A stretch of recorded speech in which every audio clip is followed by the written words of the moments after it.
tu obéis. Il te parle, tu obéis. Il te parlera encore. À part de toi, il te parlera des autres. Tu pries pour eux, tu intercèdes, tu as jeûné, tu as transmis le message, ou bien tu t'es tu. Dieu vérifie. Dieu, celui qui est fidèle dans les petites choses sera dans les grandes. L'école de Dieu, c'est l'école de improvement. Dieu doit te tester. Dieu t'a donné un peu. Qu'est-ce que tu as, comment tu as géré les rêves que tu as eu récemment? Mais tu veux continuer à rêver, rêver, rêver, rêver. Joseph a eu 2 rêves. Il est resté intègre devant la femme de Potiphar. Toi, tu as 20 rêves la nuit, 15 rêves la journée. Même dans le taxi, quand tu vas à l'école, tu rêves. Mais tu ne fais rien avec. Joseph a eu 2 rêves. 2. Loin de sa famille. Loin du lit où il avait rêvé. Il a dit, je ne dormirai pas avec toi sur cet autre lit. Mais toi, dans ces mêmes lits-là, tu as 20 rêves. Dans les mêmes lits-là, tu fais des choses. Gloire à Dieu. Luc chapitre 6.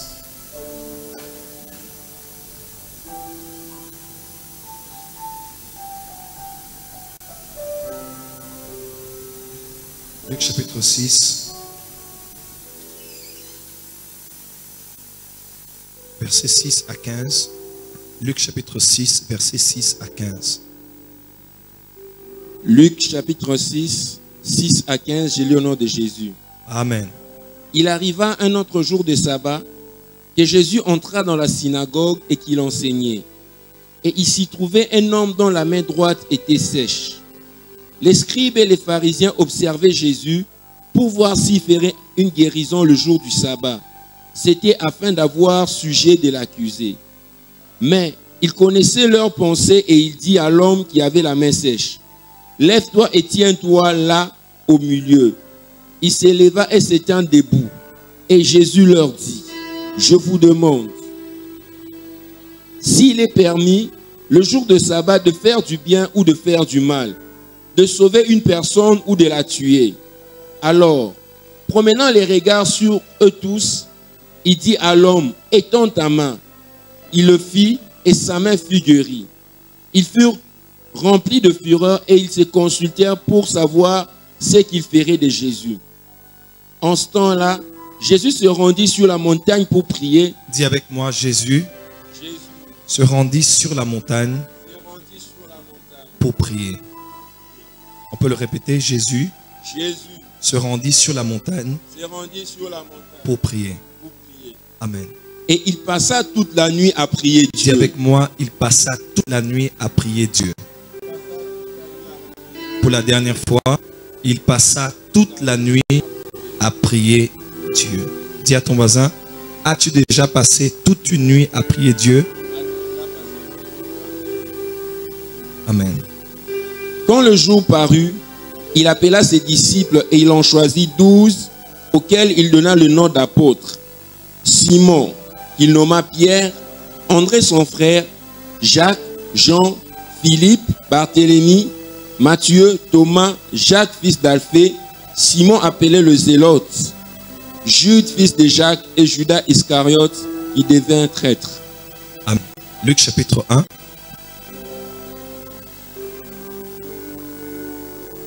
Verset 26. Luc 1, le verset 26, j'ai lu au nom de Jésus. Au 6e mois, l'ange Gabriel fut envoyé par Dieu dans une ville de Galilée appelée Nazareth. Continue. Auprès d'une vierge fiancée à un homme de la maison de David, nommé Joseph. Le nom de la vierge était Marie. L'ange entra chez elle et dit, « Je te salue, toi à qui une grâce a été faite. Le Seigneur est avec toi. » Troublée par cette parole, Marie se demandait ce que pouvait signifier une telle salutation. L'ange lui dit, « Ne crains point Marie, car tu as trouvé grâce devant Dieu. Et voici, tu deviendras enceinte et tu enfanteras un fils, et tu lui donneras le nom de Jésus. Il sera grand et sera appelé fils du Très-Haut. Et le Seigneur Dieu lui donnera le trône de David son père. Il régnera sur la maison de Jacob éternellement, et son règne n'aura point de fin. » L'ange dit à Marie, Marie dit à l'ange, « Comment cela se fera-t-il, puisque je ne connais point d'homme ?» L'ange lui répondit, « Le Saint-Esprit viendra sur toi, et la puissance du Très-Haut te couvrira de son ombre. C'est pourquoi le saint enfant qui naîtra de toi sera appelé fils de Dieu. Voici Élisabeth, ta parente, a conçu elle aussi un fils en sa vieillesse. Et celle qui était appelée stérile est dans son 6e mois, car rien n'est impossible à Dieu. Amen. Amen. Lis avec nous le verset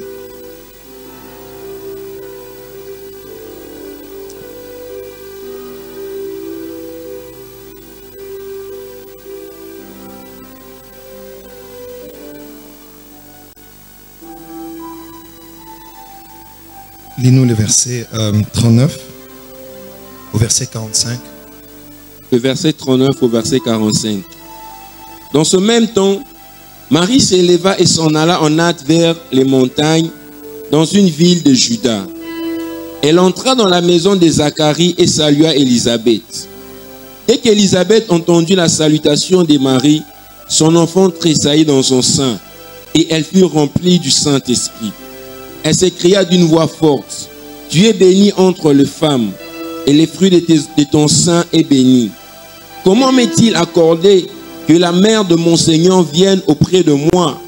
Car, voici, aussitôt que la voix de ta salutation a frappé mon oreille, l'enfant a tressailli d'allégresse dans mon sein. Heureuse celle qui a cru, parce que les choses qui lui ont été dites de la part du Seigneur auront leur accomplissement. » Amen. On peut acclamer très fort pour la parole du Seigneur. On peut faire mieux que ça en acclamant très fort.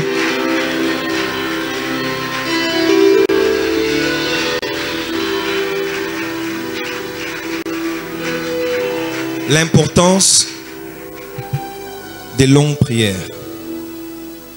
J'ai passé une bonne partie de ma vie à étudier la Bible, à étudier l'histoire de l'Église.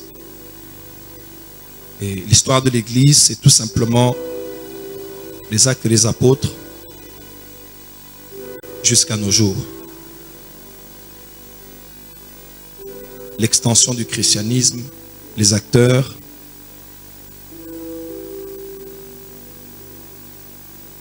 et les réalités que l'Église a connues différemment des temps et des contextes. Et l'un des sujets qui m'a toujours passionné a été d'étudier les serviteurs que Dieu a utilisés puissamment. Et je suis tombé par la grâce de Dieu sur un livre que beaucoup de gens connaissent. C'est d'ailleurs une série qu'on appelle God's Generals, écrit par le docteur Robert Liardon. Et Jésus lui était apparu quand il était petit. Jésus l'avait dit que tu passeras ta vie à étudier la vie de ceux que j'ai utilisés. Tu vas étudier les erreurs qu'ils ont commis, les exploits qu'ils ont faits, afin d'aider la prochaine génération à faire mieux et à être mieux pour le dernier réveil. Et dans la plupart des histoires de ces généraux de Dieu, pour ceux qui ont déjà lu God's Generals, c'est-à-dire c'est une grande série. J'avais même, je crois, encore quelques DVD, j'avais toute la collection. On parle de Catherine Kuhlman, Smith Wigglesworth, Aimé Simple McPherson, Maria Woodworth Ether, John G. Lake, Jacko, Alonzo Allan, plusieurs hommes de Dieu que Dieu a utilisés en Angleterre, aux États-Unis, qui sont devenus le modèle de tous les grands que nous connaissons aujourd'hui. Et en étudiant leur vie, il y a une chose qui revient toujours. Et cette chose était à la base de leurs exploits ou de leurs erreurs ou de leurs échecs. Déjà de prime abord, une chose que j'aime, c'est que la Bible n'est pas un livre virtuel, c'est un livre réel. C'est la compilation de la vie que les gens ont eue avec Dieu. On ne parle pas des anges seulement, on parle des hommes. Quand Onan a connu une femme et qu'il a éjaculé à l'extérieur, la Bible n'a pas eu honte de montrer ça. Quand David a tué Uri, qu'il a été avec sa femme, la Bible n'a pas eu honte de dire ça. Je me permets de le dire parce que c'est dans vos Bibles. D'accord? Quand on dit, bon, c'est plutôt l'histoire juive qui nous montre que il se peut que ce soit comme ça pour pourquoi Noé a maudit ce jeune homme. L'histoire juive dit qu'il avait connu Noé physiquement, que c'était l'homosexualité.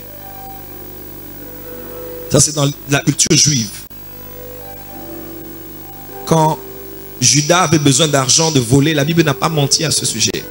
Quand Jésus avait faim, on n'a pas menti. Quand Jésus pleura, on n'a pas menti. La Bible, c'est l'histoire c'est la compilation des histoires des humains qui ont marché avec Dieu.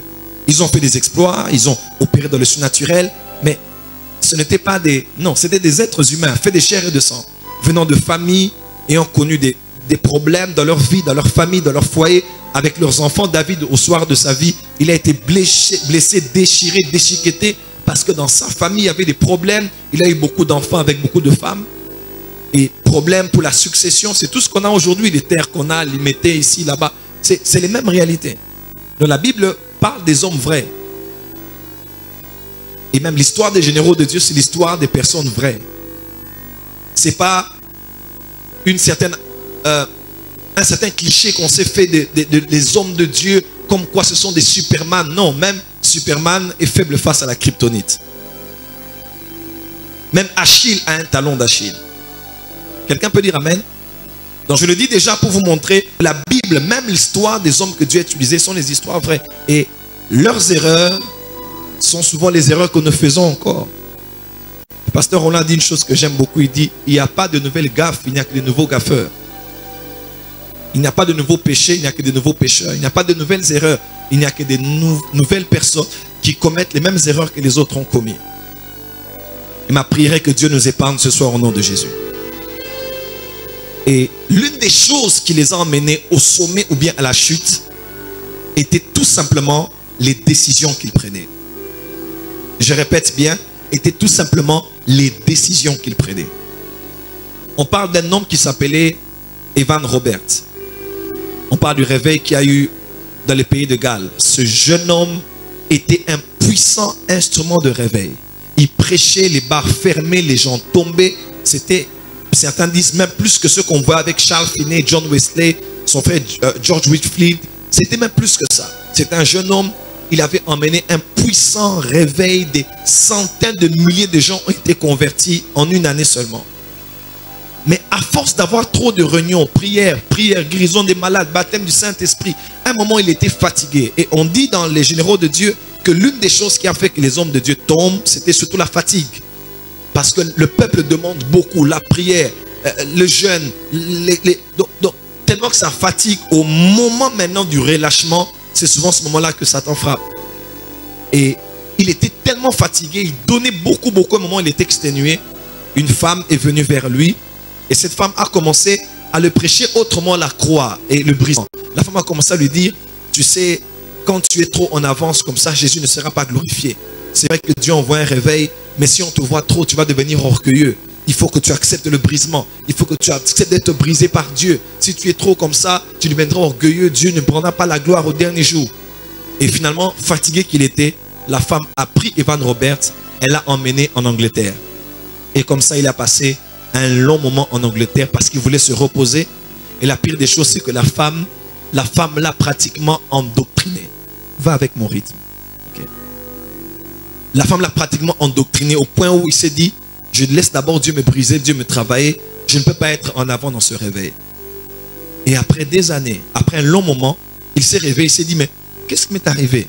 Et le temps qu'il rentre dans le pays, là où Dieu l'utilisait, il s'est rendu compte que Dieu a utilisé d'autres gens. Et que le réveil qui explosait a commencé à être atténué. Et finalement, il s'est rendu compte qu'il avait pris une mauvaise décision de suivre cette femme. La grande et célèbre Kathryn Kuhlman, qui a inspiré Sid Roth, qui l'a même interviewé, celui qui fait l'émission It's Supernatural. Il a une vieille émission qu'on peut trouver sur YouTube. Il recevait Kathryn Kuhlman et il parlait. C'était un homme d'affaires autrefois.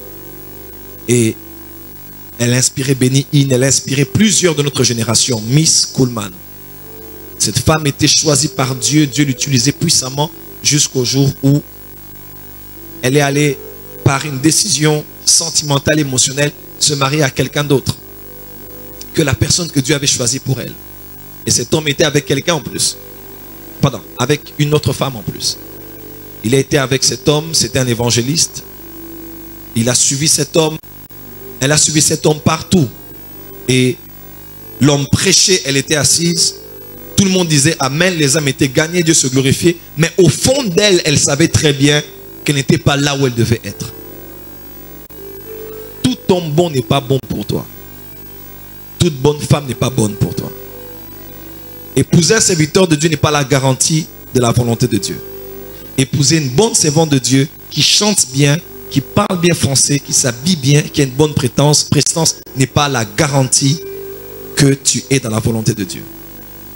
Tu peux mentir à tout le monde par comment tu t'habilles, mentir à tout le monde par comment tu parles, mentir à tout le monde comment tu souris sur les photos, mais tu ne mentiras pas à Dieu et à ta propre conscience comme personne ne te voit là où tu es. Et Catherine Kuhlman a vécu avec ça durant des années, jusqu'au jour où elle se battait entre la volonté de Dieu pour elle et un foyer dans lequel Dieu ne la voyait pas. Un jour, elle s'est retrouvée dans un cul-de-sac, comme on appelle, et il n'y avait plus de route là où elle était. Et on a mis une pancarte, un panneau où on a écrit « Voie sans issue ». Donc, il n'y avait pas de moyen de continuer. Quand elle a vu ça, elle est tombée, elle a pleuré. Dieu l'a fait comprendre que maintenant, tu ne peux plus continuer là où tu vas avec ta vie. Tu dois t'arrêter. Et elle s'est séparée avec cet homme évangéliste qu'elle aimait. Elle a même aimé cet homme plus que Dieu. Mais il arrivait un temps où elle devait décider entre l'homme qu'elle aimait et la volonté de Dieu de vivre en accord avec ce pourquoi elle était venue sur la terre. Ça l'a coûté ce que ça l'a coûté. Mais on dit de Catherine Kuhlman, tout ce qu'on connaît d'elle, on a connu ça à cause des 10 dernières années pendant lesquelles elle a travaillé seule, sans cet homme. Et Dieu l'a puissamment utilisée dans des miracles extraordinaires. Et par elle, Benny Hinn a reçu le manteau qu'il a influencé aujourd'hui, Pasteur Chris Aquilome et toute cette génération. Le pasteur, le bishop Clarence McClendon dit que Benny Hinn est le porteur de l'arche. Il est le dernier de sa génération. Les Oral Roberts sont morts, les Kenneth Hagin sont morts, tous les grands, Peter Pretorius vient de mourir. Les hommes de Dieu meurent, mais Benny Hinn est toujours là. Il a quelque chose à l'égard de notre génération. On m'organise d'ailleurs une rencontre avec lui. Prochainement, quand je vais aux États-Unis, je prie que son souffle encore en lui, que je le rencontre. Parce que le pasteur qui a connecté le prophète Pachon et les autres, il veut me connecter à lui et ils sont déjà prêts à me recevoir. Il faut juste que j'ai le visa et je pars, je vais le rencontrer. Il est le dernier de sa génération. Et même Benny Hinn, quand il raconte, il dit comment Catherine Kuhlman était morte. Beaucoup de gens ne savent pas, mais Catherine Kuhlman est morte de soucis parce que ses collaborateurs commençaient à la trahir. Elle avait des grandes réunions, les gens guérissaient, on parlait d'elle partout. Mais elle souffrait parce qu'elle avait des proches autour d'elle qui parlaient en mal d'elle, qui la critiquaient, qui la faisaient du mal. Et quand on est sous onction, on est sous émotion. On aime beaucoup, on est trop sensible. Elle a commencé à être malade comme ça. Les gens commençaient à la quitter, mais la foule était toujours là.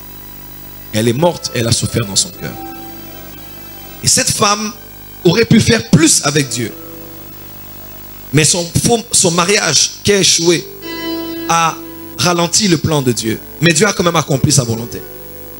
Et peut-être pas forcément qu'elle avait mis des mauvaises personnes autour d'elle, mais peut-être qu'il y en avait aussi des personnes qu'elle avait choisies sans écouter son meilleur ami, le Saint-Esprit. Et ces choses lui ont coûté la vie. William Marion Branham, le grand prophète de notre génération. Avant qu'on ne connaisse qui que ce soit, qui donne les noms, les adresses, les numéros de téléphone, les détails sur la vie des gens, on a connu un seul et son nom, c'était William Marion Branham. Le seul et le premier.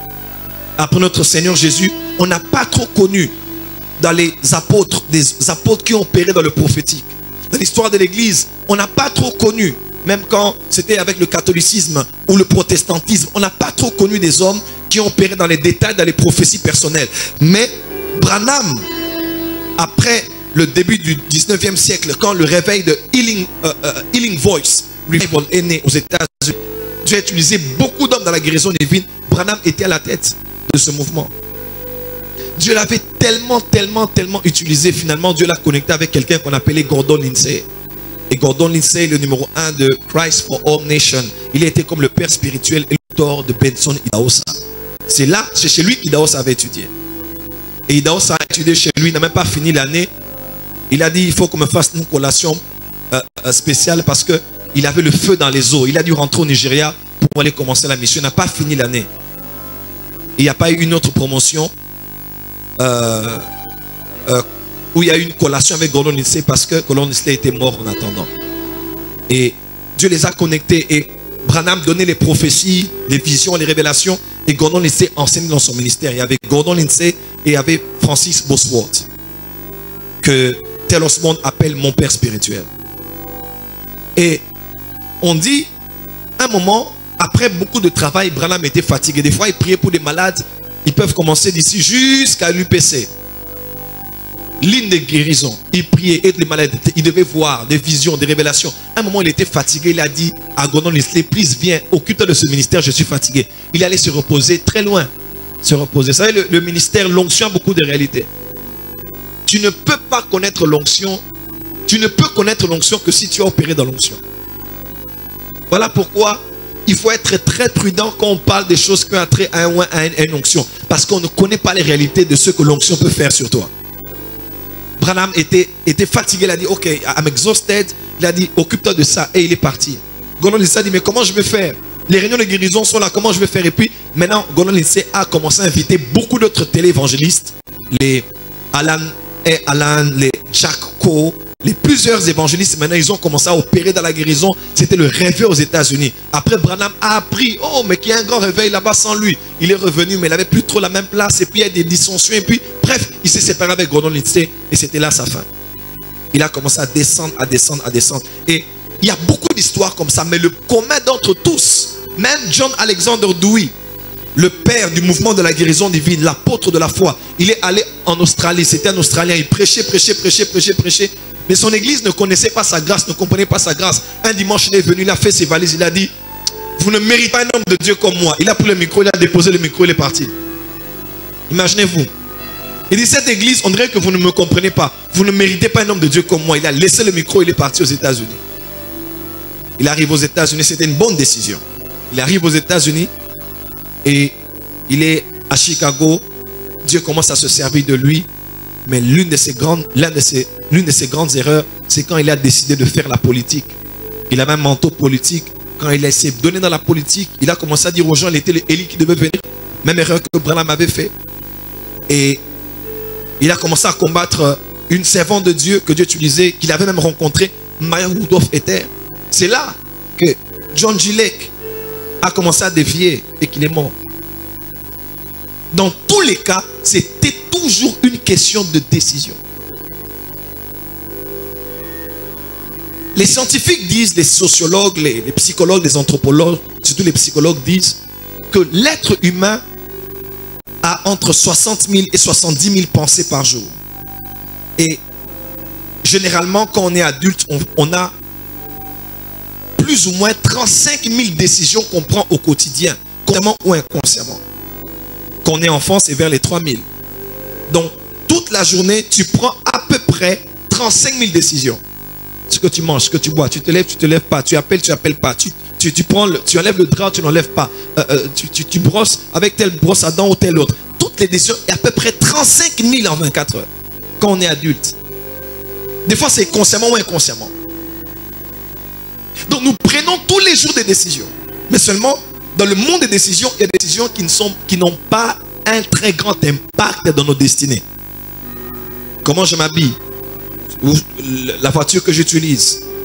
Il y a des décisions qui n'ont pas trop d'impact dans la destinée. Mais il y a des décisions. Quand tu les prends de la bonne manière, elles peuvent garantir. Sur moi, Catherine Kuhlman croyait qu'elle était avec Dieu quand elle était avec cet évangéliste. Comptez sur moi. Evan Robert pensait faire la volonté de Dieu quand elle était allée en Angleterre. Comptez sur moi. John Alexander Dewey pensait être dans la vérité quand il disait qu'il était le Élie qui devait venir. Et qu'il combattait même Maya Rudolph Ether parce que Dieu continue à l'utiliser. Et moi, Branham, malgré aveuglé par comment Dieu l'utilisait, par les portes que Dieu ouvrait, il pensait que Dieu était encore avec lui et pourtant il allait loin de la volonté de Dieu. Écoutez-moi, quand on est hors de la volonté de Dieu, on peut se rassurer que là où je suis maintenant avec Dieu. On peut se rassurer, trouver les excuses, les raisons, mais laisse-moi te dire, tu ne mentiras pas contre toi malgré que tu as laissé quelqu'un avec qui tu devais être, que tu crois que Dieu est avec toi. Non, c'est à la fin que tu vas te rendre compte que tu as quitté la volonté parfaite, tu es entré dans la volonté permissive. Il y a a des gens, écoutez-moi, la volonté permissive existe. L'apôtre Paul dit aux Romains, il dit, afin que vous puissiez discerner quelle est la volonté de Dieu, ce qui est bon, agréable et parfait.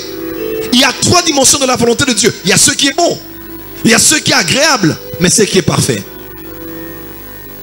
Il y a ce qui est bon, il y a aussi ce qui est agréable, et il y a aussi ce qui est parfait. Il y a ce qui est bon. Dans le standard normal, ce n'est pas mauvais d'épouser cette femme. Dans le standard normal, ce n'est pas mauvais d'épouser cet homme. Dans le standard normal, ce n'est pas mauvais de quitter l'église. Je peux aller dans une autre église, j'évoluerai, je n'irai pas en enfer pour autant. Dans le standard normal, ce n'est pas mauvais que j'aille, que je devienne fils de ce père spirituel. Ce n'est pas mauvais dans le standard normal. Ce n'est pas mauvais. C'est bon. Ce n'est pas forcément mauvais. Mais aussi la dimension où tout est agréable. Là tu dis, oh, car sans la foi il est possible d'être agréable à Dieu. Là tu engages la foi. Je crois que Dieu est avec moi malgré que ça ne marchera pas. La plupart des fois je me suis connu la tête. Je me disais avec foi, Dieu est avec moi. Il avait dit. Et tu commences à rappeler même à Dieu les versets. Mais écoutez-moi, ce n'est pas tout lieu où tu engages ta foi que Dieu t'y attend forcément. Autant qu'il y a la jalousie mal placée, il y a aussi ce qu'on appelle la foi mal placée. Il y a des gens qui placent la foi là où Dieu ne le voit pas. Même si ça te porte des résultats et que Dieu te l'accorde, il te l'aura accordé parce que tu as eu la foi. Mais au fond de lui, ce n'est pas quelque chose qu'il a désiré. Dites amen bien. Dites amen bien. Arnaud, tu es là? Si je t'appelle, viens mon fils, viens mon fils.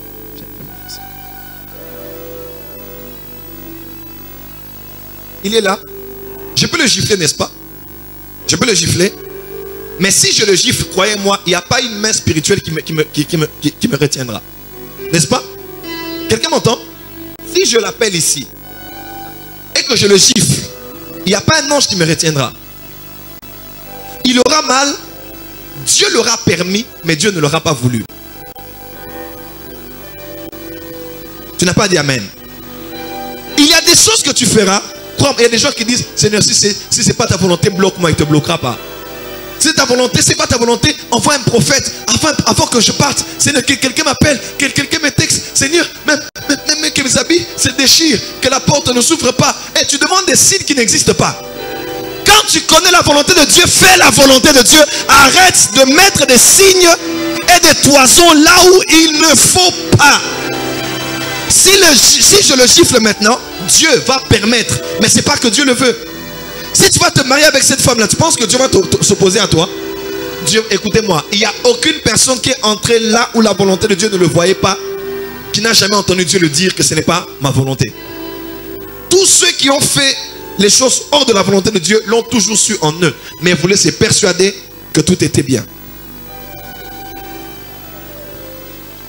Donc il y a des choses que Dieu va te permettre de faire. Tu vas dire, bon, comme il a permis, c'est que Dieu aussi le sait, hein? C'est aussi la volonté de Dieu. Ce n'est pas tout ce que Dieu permet que Dieu veut. Et crois-moi, Dieu, quand il ne veut pas, il te dira non. Quand il ne veut pas, il te dira non. Quand il ne veut pas, il te dira non. Mais quand il ne veut pas, il te dit oui, c'est que Dieu est fatigué de toi. Tu n'as pas entendu. Quand tu es sous autorité de Dieu, il te dit non. Il te dit non, il te dit non. Mais quand Dieu ne veut pas quelque chose et qu'il te dit oui, tu es comme dans l'Apocalypse où il a dit que ceux qui mentent, mentent. Que ceux qui volent, volent. Que ceux qui pêchent, pêchent encore. Ça veut dire que Dieu est à un point où il ne te contrôle plus. Tu n'es plus sous autorité. Parce que quand on est sous autorité, on dit Alain vient, il vient, va, il va. Quand tu n'as plus d'ordre, tu n'es plus sous autorité. Quand tu n'as plus d'ordre, même de ton père spirituel, tu n'es plus sous autorité. Quand tu n'as plus d'ordre de Dieu, regarde bien, quand ces jours-là, Dieu ne te dit pas ne fais pas ou bien fais, c'est que tu commences à échapper à la seigneurie de Dieu. Il est toujours ton sauveur, mais il n'est pas ton Seigneur. Il y a des décisions dans lesquelles Dieu ne s'ingère pas dans les 35 000. Mais il y a des décisions dans lesquelles il va s'ingérer. Parce que ces décisions-là peuvent te garder dans son plan parfait ou bien peuvent t'éloigner de son plan parfait. Il y a des gens qui auront au ciel. Ils auront eu l'argent, ils auront évolué, on les aura glorifiés, mais ils seront passés à côté des hommes, des femmes, des mentors, des lieux, des choses que Dieu voulait faire avec eux. Ils seraient passés à côté de ça. Voilà pourquoi ma prière pour toi ce soir est que Dieu t'éclaire afin que les décisions que tu prends, que tu les prennes sérieusement au nom de Jésus. Tu n'as pas dit amen. Ne finis pas ta vie avec des regrets. On dit souvent, si tu suis la route de je m'en fous, tu vas te retrouver dans la direction de si je savais. Quand Dieu te dit non, non, non, toi tu continues. Va dire ok, il te dit oui. Quand Dieu te dit oui, là où il t'a dit non, il y a un problème. Et crois-moi, il va te regarder en train d'échouer. Il va même permettre aux gens de te regarder en train d'échouer. Il va même risquer que son nom soit sali à cause de toi. Mais pour qu'en tirant la leçon, des milliers d'autres personnes soient sauvées par ta sagesse que tu auras acquise. Pourquoi, papa, tu parles des longues prières en parlant de décisions? Parce que Jésus n'était pas venu par hasard sur la terre. Un ange est venu dans le temple et il a parlé à un homme qui s'appelait Zacharie, en disant des choses terribles, que cet enfant qui naîtra de ta femme qui a été stérile longtemps va opérer avec l'esprit et la puissance d'Élie.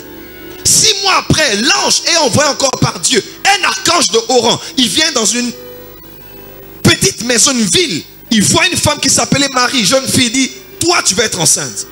Miraculeusement, elle rencontre sa parente Élisabeth qui lui dit, oh, elle a rencontré la mère de mon Seigneur. Mon mari et moi nous servons Dieu. Il est notre Seigneur, mais je rencontre la femme qui va lui permettre de venir sur la terre. Quel privilège! Cet enfant, quand Simeon l'a vu, il a dit, je peux maintenant mourir. Toute une vie d'un homme tenait juste à un fil parce qu'il devait voir cet enfant. Anne annonçait, parlait de l'avènement. Elle a béni le Dieu d'Israël de voir le jour du Messie. Il était celui que les prophètes avaient annoncé. Depuis Genèse 3, verset 15. Il est la sémence de la femme. Dieu avait dit au grand prophète Moïse, je vais susciter au milieu de vous un prophète comme toi. Il avait annoncé par plusieurs prophètes des milliers d'années avant. Même Enoch, 7e après Adam, avait vu le Seigneur Jésus, très longtemps dans le passé. Mais ce Jésus-là est venu et il est né. Il n'avait que 30 et quelques années sur la terre. Alors sa vie, qui avait tant été attendue et annoncée depuis le commencement, préparée par la présence des anges, chantée par des anges, célébrant Dieu devant les bergers, n'était pas une vie comme n'importe quelle vie. Est-ce que tu sais que ta vie a la valeur? Est-ce que tu sais que tu es l'exaucement des prières de plusieurs personnes? Il y a quelqu'un dans ta famille qui disait, il y a quelqu'un dans une ville qui disait, Seigneur, nous mourrons comme missionnaires, mais suscite d'autres prophètes, suscite d'autres évangélistes. Mais c'est toi la réponse. Ta vie n'est pas par hasard sur la terre. Tu es né pour un but, tu es né pour influencer des milliers, des milliards de personnes. Est-ce que quelqu'un qui m'entend peut dire amen très fort? Et cette vie-là n'est pas une vie télécommandée. C'est-à-dire, Dieu ne te prend pas comme un drone, Fantôme 4, et Dieu est en train de te faire monter, te faire descendre à gauche et à droite. Nous ne sommes pas téléguidés par Dieu. La destinée n'est pas une fatalité. C'est-à-dire, ce n'est pas parce que Nzamaloba Karosala, tout ce que Dieu a dit, il le fera, il le fera. Non! La destinée, il y a Dieu qui a un chemin. Il dit, j'ai mis devant toi la vie et la mort, mais toi choisis. Dans la destinée, il y a la prédestination et le libre arbitre. Beaucoup de gens qui ne comprennent pas la prédestination se cachent derrière ça pour dire, si Dieu m'avait déjà dit, ça va s'accomplir. Tous ceux qui sont derrière, venez devant, si vous n'avez pas protocole. J'avais déjà dit que tout le monde se mette ici. Un seul protocole. Apprenez à obéir. Est-ce qu'on peut dire amen très fort? On peut dire amen très fort. C'est qui en chemise blanche là? Non, là. Oui.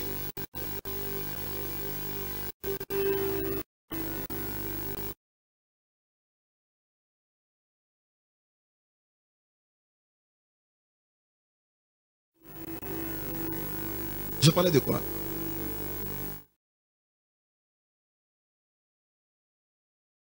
Accomplir, c'est faux. Il y a des gens qui ont salué les promesses de loin. Il y a des gens qui sont allés au soir de leur vie et qui savent qu'ils n'ont pas accompli ce que Dieu voulait pour eux.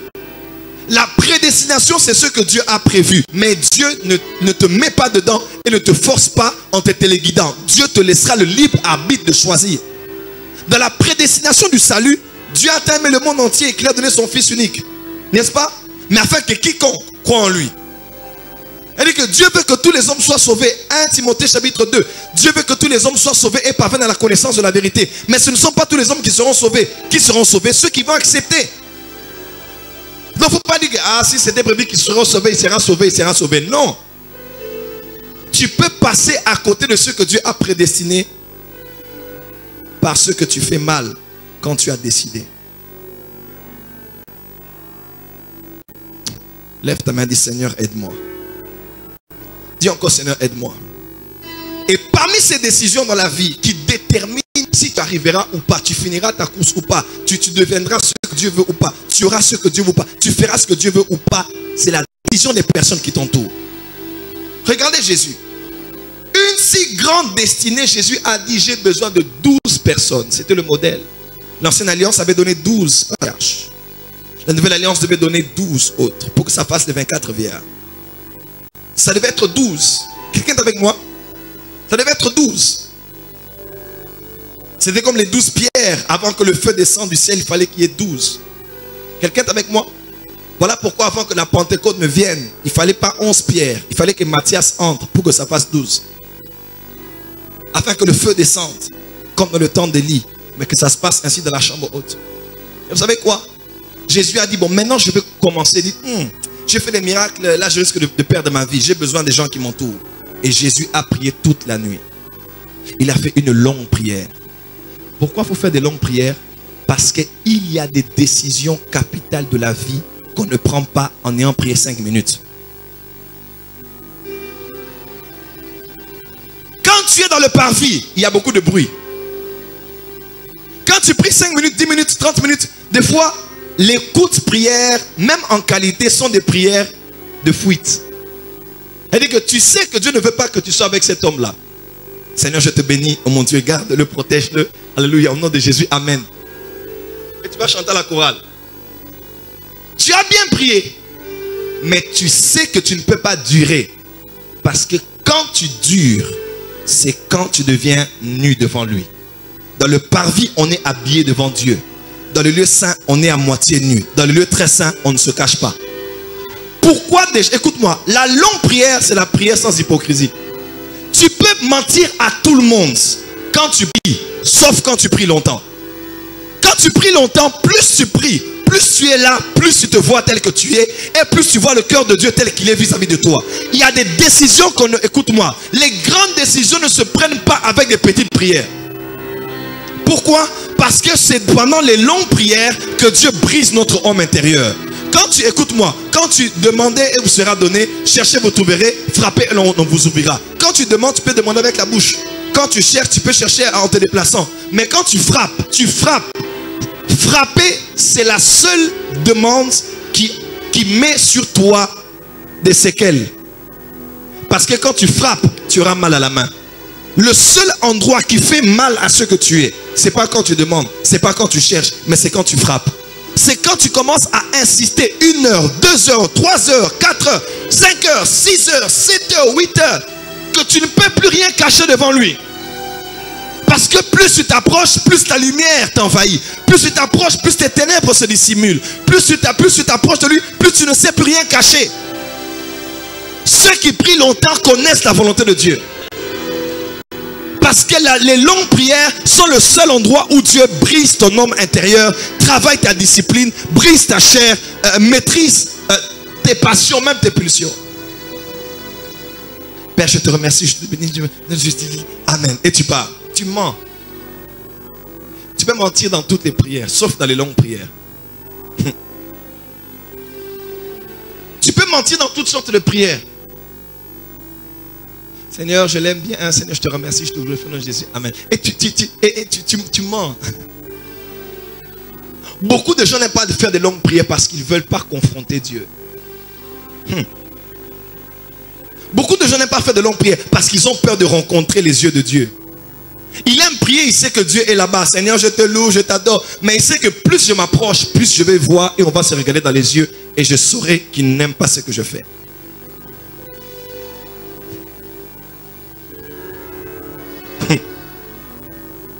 Heureusement que durant 50 jours, nous allons prier longtemps.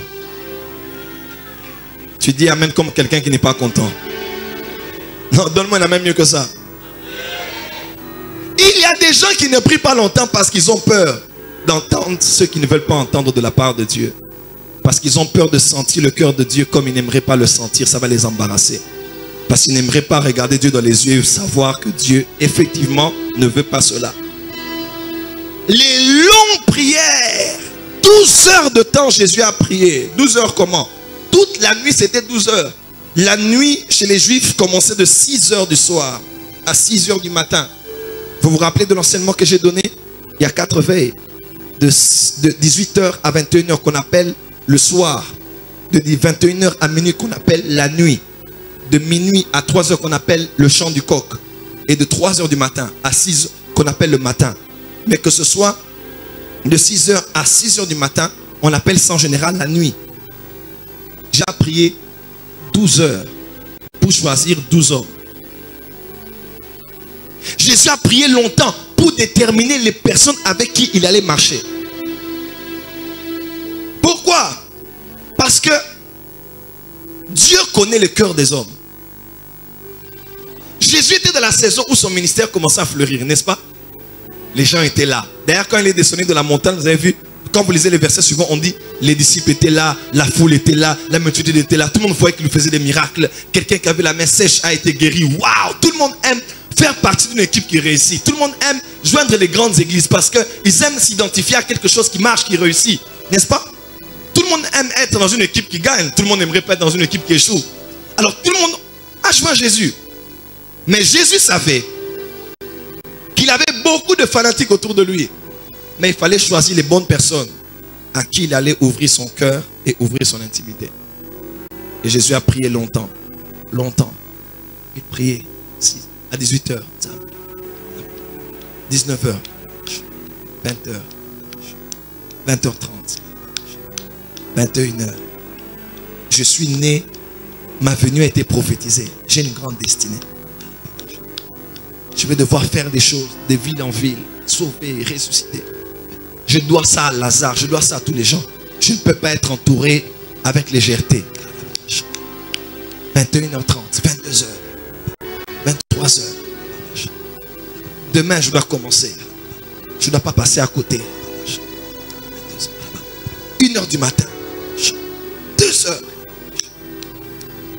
2h15. Le corps est fatigué. Quelqu'un réalise avec moi? Une grande décision à prendre. Ça lui prend beaucoup de temps.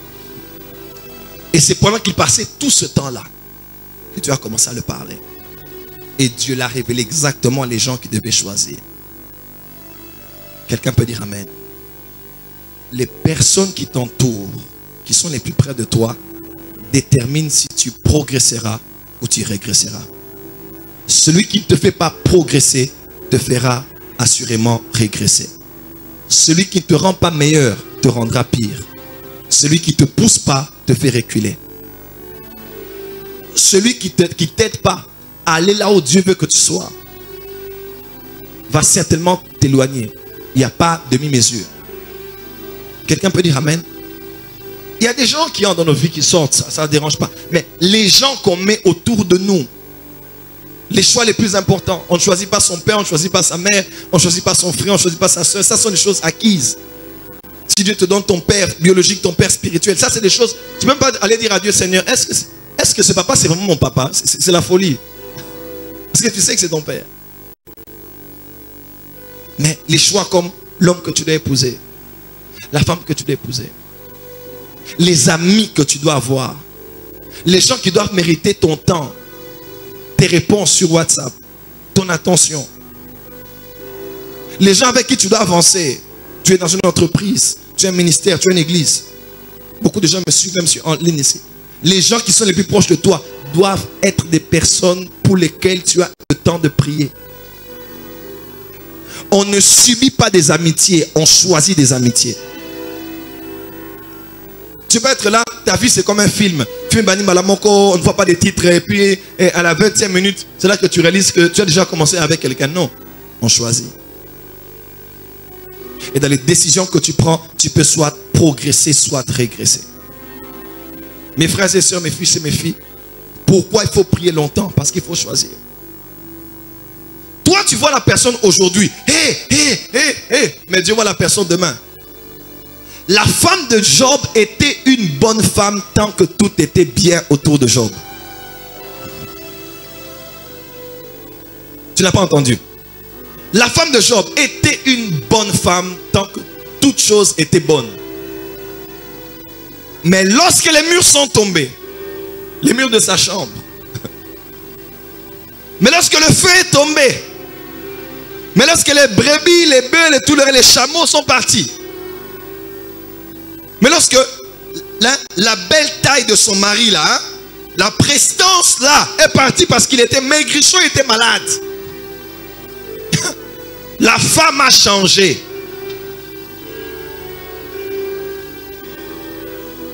La bonté d'une personne ne se vérifie pas après une semaine. Les vraies relations s'éprouvent avec le temps. Quand je vois Benny Hinn, il a fait avec des gens 30 ans. Quel jour on aura au Congo des filles spirituelles qui feront 30 ans avec leur père spirituel? Des collaborateurs qui feront 30, même s'ils ont déjà avancé, mais ils gardent les... Ces choses n'existent plus. On vit avec des déloyaux tous les jours. Hier, un frère est venu me voir ici. Prophète, vraiment, je pense même là. Il dit vraiment, prophète, il avait une action à faire là, tout ça. J'ai dit vraiment, j'ai beaucoup de charges, je ne peux pas t'aider maintenant. J'ai l'église, j'ai beaucoup de choses à faire. Si je peux, je veux le faire, mais qui est ton père? Où est ton église? Il laisse tomber. C'est un prophète, hein? Il peut être ici même. Et puis il me dit, non, prophète, voilà, bon, vraiment, je vais prier, mais vraiment, vous allez... Non, il voulait me demander d'être son père spirituel. J'ai dit, stop, je ne suis pas à la recherche des fils spirituels. Ouais. J'en ai beaucoup. Au Rwanda, au Burundi. Vous en avez vu ici qui vient de l'Angola. Vous en avez vu un autre qui vient de la Côte d'Ivoire. J'en ai au Gabon. J'en ai aux États-Unis. J'en ai en Autriche. J'en ai partout. Donc je ne collectionne pas les fils spirituels. Mais seulement, si tu veux être mon fils, sache que c'est une vie qu'on commence à deux. Je riais encore avec Jimmy tout à l'heure là. On rigolait. Et quand on a fini de parler, je me suis rendu compte que c'est mon fils. Je parle avec le prophète Jimmy tous les jours plus que beaucoup de gens ici. Je parle avec le prophète Jimmy plus que beaucoup de gens ici, même qui sont avec moi tous les jours. Je parle avec lui plus. Et il m'a dit, papa, je suis dans mon coin. Je ne vais pas m'embrouiller. Allez voir les autres pasteurs, tout ça. Je suis dans mon coin. J'ai mon père, je suis là. Ça fait quelques jours, il était ici pour me donner ses dîmes. Ses dîmes et les dîmes de son église. J'ai béni. On était allé avec Papa Herman et Papa Christian. Quand j'étais allé prier pour son église, avant qu'il ne commence. Vous savez combien d'années que je suis avec Jimmy? Combien d'années à peu près, Christian? 9 ans, 10 ans? Plus, maman? Presque 10 ans. Mais il y a des gens qui ne peuvent pas faire une année avec leur père spirituel. Il est mon père quand ça fait 6 mois. Une année à Romolimba, je vais changer. Je vais changer d'église. On vient à peine de commencer, tu veux changer. Vaut mieux quelqu'un qui a commencé une maison qui a fini que quelqu'un qui a 15 chantiers. La vie, c'est la consistance, c'est la constance. À moins que ce soit Dieu. Il y a des sœurs qui étaient ici à l'église qui m'ont dit, papa, vous vous rappelez, il y a une sœur qui est à Raga. Elle m'a dit, papa, Dieu m'a mis à cœur d'aller à Funa et de travailler avec le prophète Lambos. J'ai besoin que tu me libères. Quand j'ai des programmes, je l'appelle mon père direct dans la paix. Vous voyez un peu, c'est comme ça. À moins que ce soit Dieu qui te dirige. Et on te libère calmement. L'une de mes filles qui est ici, elle prie dans une église de la place, une très bonne église avec l'un des meilleurs pasteurs que je connaisse. Mais Dieu l'a dit, ta place à la porte des cieux. On a parlé, elle allait parler à la maman pasteur, l'a donné des conseils, et puis elle a dit, bon, je ne vais pas être l'obstacle. Si Dieu t'a vraiment envoyé là-bas, je ne vais pas être l'obstacle qui t'empêche que tu ailles là où Dieu veut que tu sois. Écoute, mais la volonté de Dieu, il ne faut pas blaguer avec. Quand Dieu te veut quelque part, ta protection est là. Quand Dieu veut te donner la nourriture dans la sécheresse, il t'enverra là où il a ordonné au corbeau d'arriver. Ta provision se trouve là où la volonté de Dieu est. Le corbeau viendra et le jour où Dieu décidera maintenant de pouvoir, chez la veuve de Sarepta, il séchera là-bas et il t'emmènera ailleurs. Il ne faut pas jouer avec ta vie. Il ne faut pas jouer avec les choses spirituelles. Si tu n'es pas appelé prophète, n'entre pas dans les choses des prophètes. Même si c'est beau, aime le prophétique, mais n'aime pas l'office du prophète. Si Dieu t'a pas appelé à commencer un ministère, ce n'est pas parce que tu peux rassembler les gens que tu dois commencer. Arrête, assieds-toi. J'ai fait plus de 15 ans avant de commencer l'église locale. Et pourtant, j'avais la popularité des partenaires. Des gens me disaient commence. Je m'ai dit, ne commence pas. Il faut faire les choses dans le temps de Dieu. Dans la volonté de Dieu. Mes fils et mes filles, mes frères et sœurs, je vous partage ma vie comme la vie de ces hommes de la Bible. J'ai échoué lamentablement dans les domaines de ma vie. Pourquoi? Parce que je savais que Dieu ne me voulait pas, mais je suis allé. Et bizarrement, les hommes les plus têtus sont ceux qui écoutent beaucoup la voix de Dieu. Parce qu'ils finissent par croire que Dieu est leur grand-père. Voilà pourquoi les plus têtus sont les prophètes. Et ceux qui sont beaucoup entourés des prophéties. Mon père m'a dit une chose qui m'a beaucoup touché. Il dit Joël, tu sais quoi? Il allait prendre son jet privé pour voyager. Il m'a dit Joël, tu sais, si Dieu habitait à Kasavubu, si Dieu commence à habiter à Kasavubu, les hommes l'appelleront un grand prophète. Je ne sais pas si quelqu'un est arrivé. Donc on va même oublier Bonzamé Naye. On va dire que non, il y a un puissant prophète que Dieu utilise puissamment. Il est Dieu parce qu'il continue à se cacher. Quelqu'un m'entend? Parce que l'homme a la facilité de désacraliser. L'homme a l'habitude de démystifier.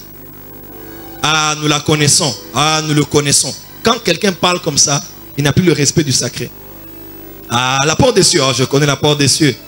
Ah, oh, mais je connais. Ah, mais nous, on a été là. Mais nous, non. Si quelqu'un parle comme ça, c'est sa chute et il commence à tomber. Les vrais enfants ont des cœurs purs. Ils ne s'habituent jamais.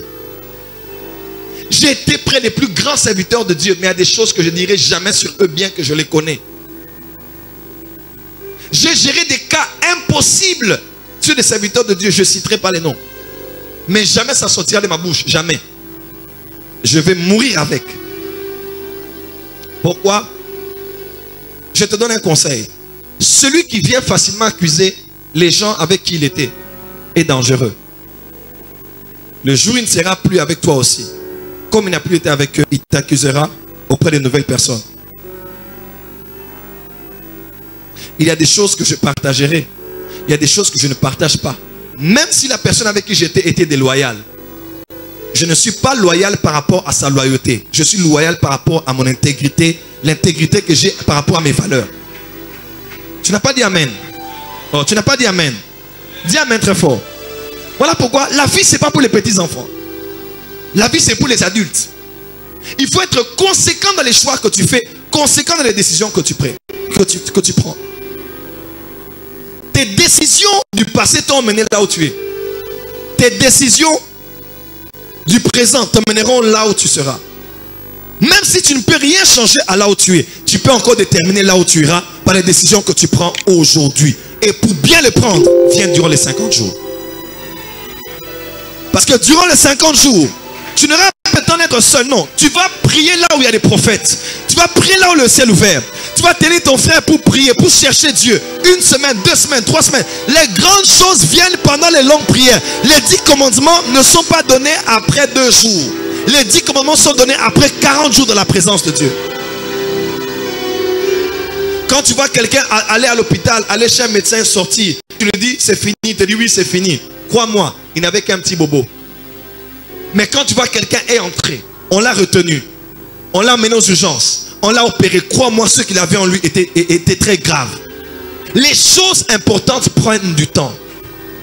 Je répète, les choses importantes prennent du temps. Quand c'est les petites choses là, prie comme tu veux prier. Tu viens ici à 19h moins et tu veux qu'on finisse à temps et tu pars. Tu n'auras rien. C'est seulement des petites migraines, maux de tête, maux de dos que tu auras. Mais si tu veux les vraies choses, ça demande du temps. Il y a des gens qui disent pas amen. Je ne sais pas s'ils sont d'accord ou ne sont pas d'accord. Bon, je comprends parce que la parole est forte ce soir. La parole est forte. Voilà, merci de m'encourager. Maman, merci de m'encourager. Je n'ai pas avancé. Bon, ma mère m'a déjà dit avance, donc je ne peux qu'avancer. Il est temps que nous puissions dire à Dieu, Seigneur, je me suis trop cogné la tête, s'il te plaît, maintenant parle-moi. Et des fois, Dieu veut seulement attirer ton attention. Dieu crée des choses parce qu'il veut t'appeler dans la prière. Dieu crée des choses parce qu'il veut que tu l'écoutes.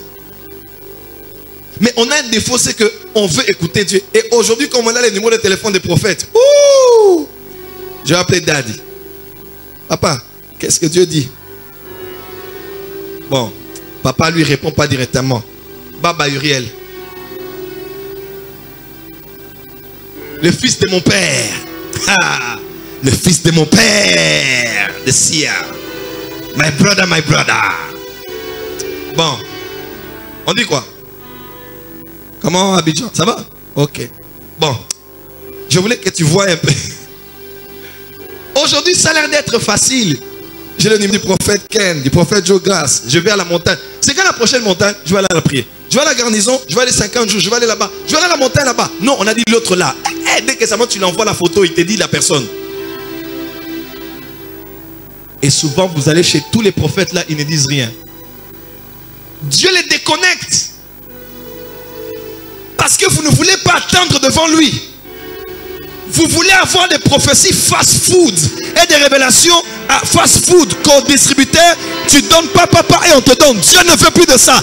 Les grandes choses, tu prendras le temps. Il va fermer la bouche des prophètes, fermer les yeux des prophètes. Tu vas rester là, dans sa présence, en train de jeûner et de prier. Tu n'imposeras rien. C'est lui qui va t'imposer le rythme par lequel il va te parler à la fin de toutes choses. Dieu n'est pas ton copain, il n'est pas ta copine. Il est ton Seigneur, ton Dieu. Tu vas attendre devant lui jusqu'à ce qu'il a. Cette histoire d'aller appuyer au bouton pour que le prophète voie, appuyer à la prophétesse pour qu'elle parle, c'est des monstres. Vous allez être des manipulateurs et des escrocs. Croyez qu'on peut entendre Dieu quand on veut, comme on veut. C'est quoi ça? Revenez à la voix de nos pères. Ils étaient à genoux et ils cherchaient Dieu. Ils étaient à genoux et ils jeûnaient, ils priaient, ils se consacraient à Dieu. Arrêtez cette histoire de McDonald's et de KFC et de fast-food. Les grands réveils ne naissent pas parce qu'on a bien acclamé, on a bien décoré l'église. Les grands réveils viennent parce qu'on a jeûné, on a prié, on était fatigué, on a maigri, on a eu les problèmes du sein, des problèmes d'estomac, mais on a payé le prix.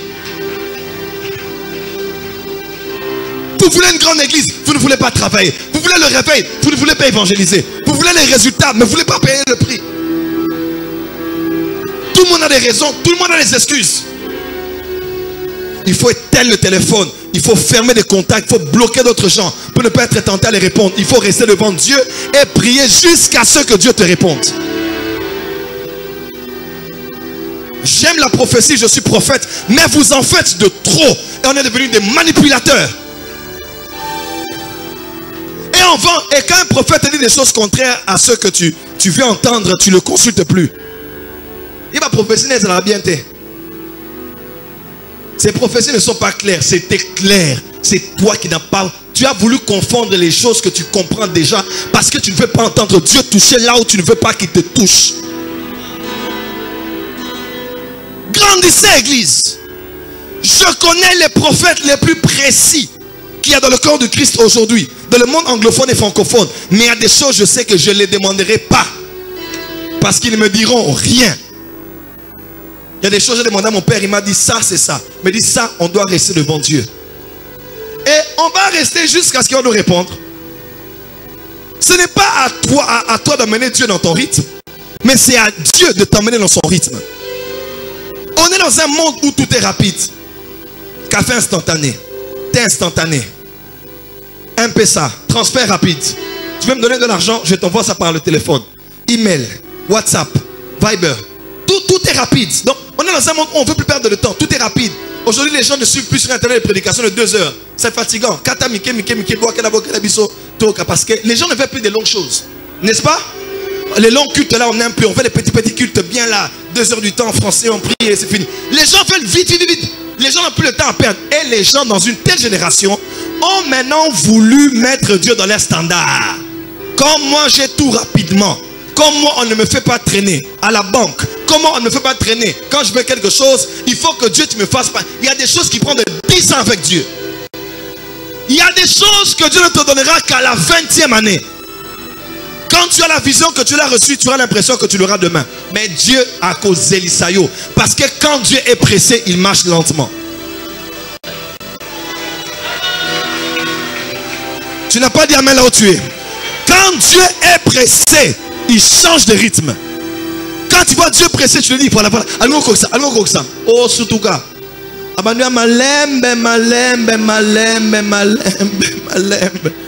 On dit même si elle tarde, elle s'accomplira parce qu'elle va tarder. Une église prophétique comme ça, tout le monde. Oh mon anini.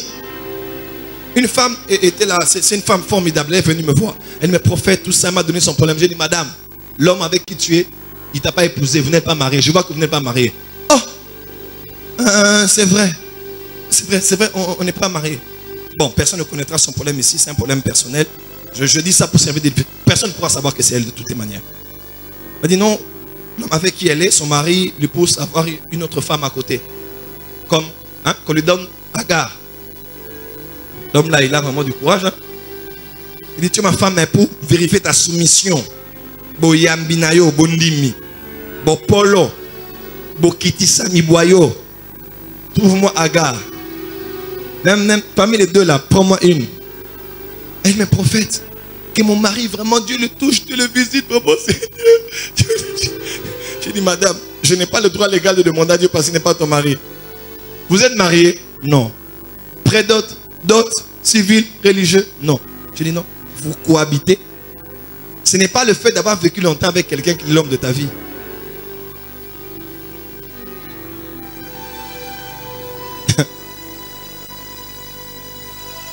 Et je lui ai dit, on va arrêter ces histoires-là. Oh non, je veux que Dieu me parle. J'ai dit, Dieu t'a déjà parlé. Tu es dans l'illégalité.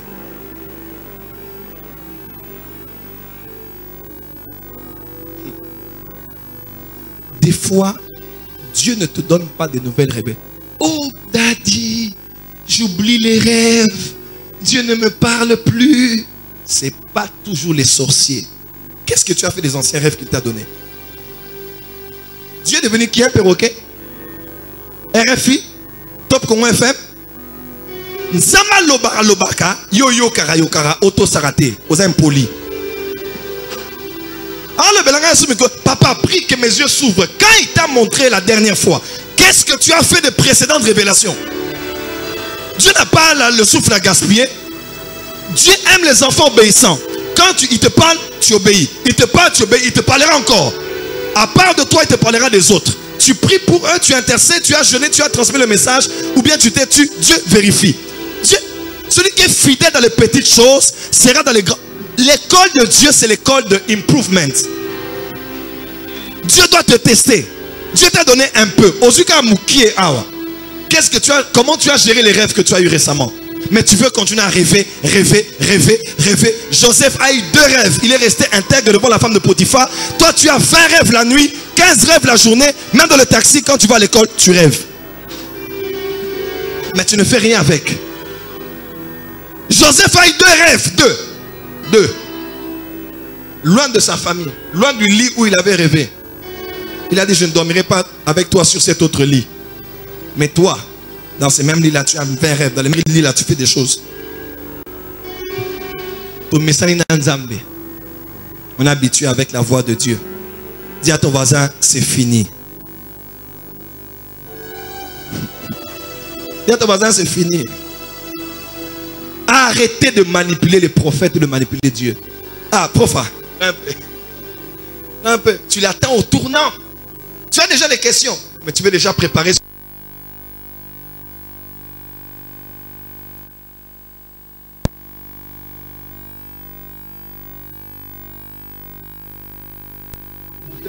Nous sommes ses esclaves, nous dépendons de lui.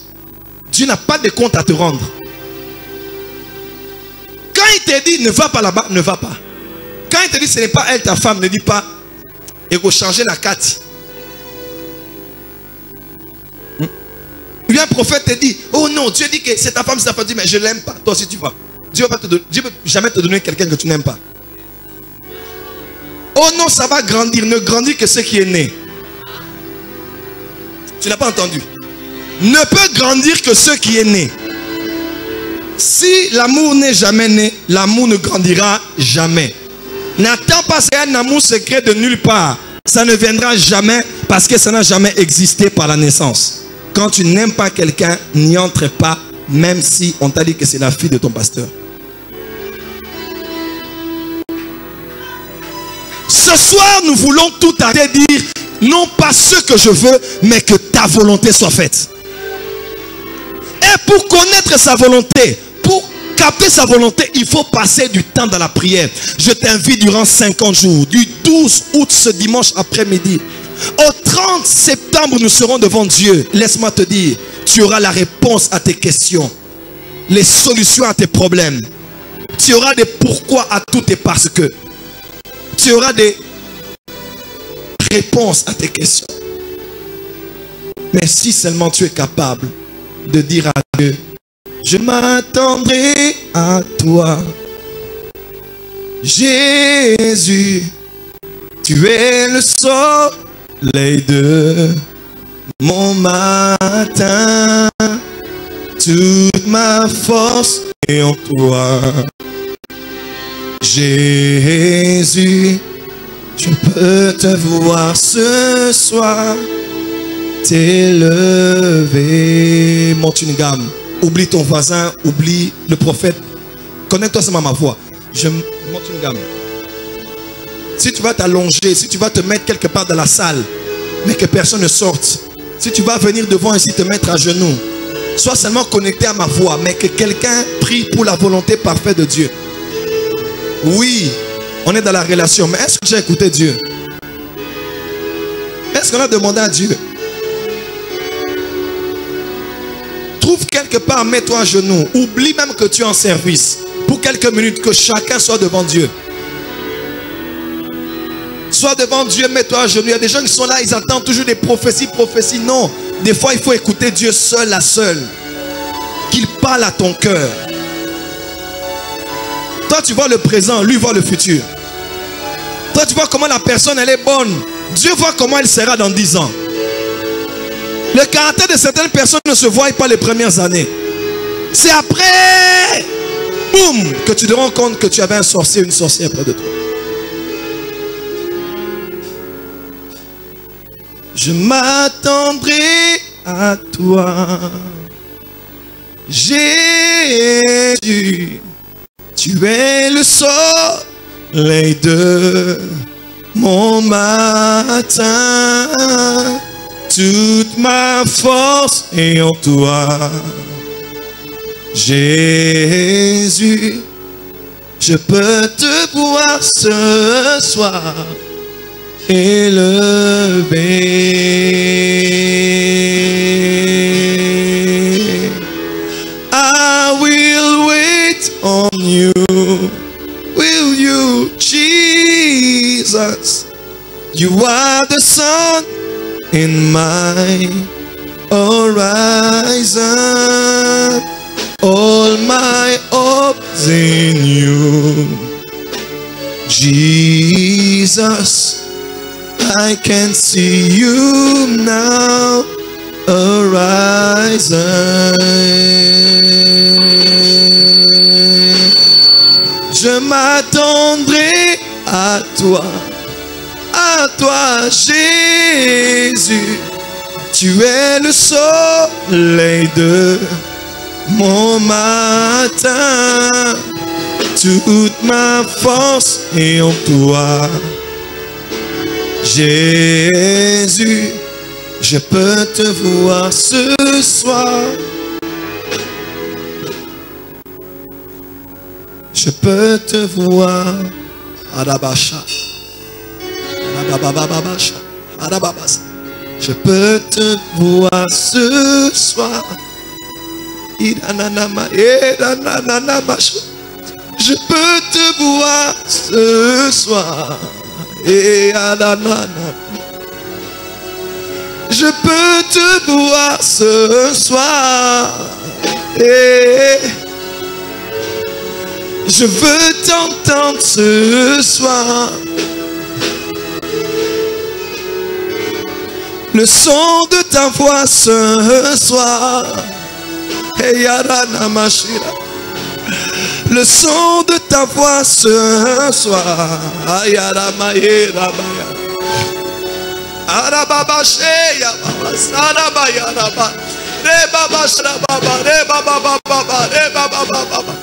Nous sommes à l'aube du dernier réveil que l'Église va connaître. Dieu se cherche des hommes et des femmes, mais des décisions de ta vie peuvent te sortir de sa volonté parfaite. Là où tu élèves la voix et prie.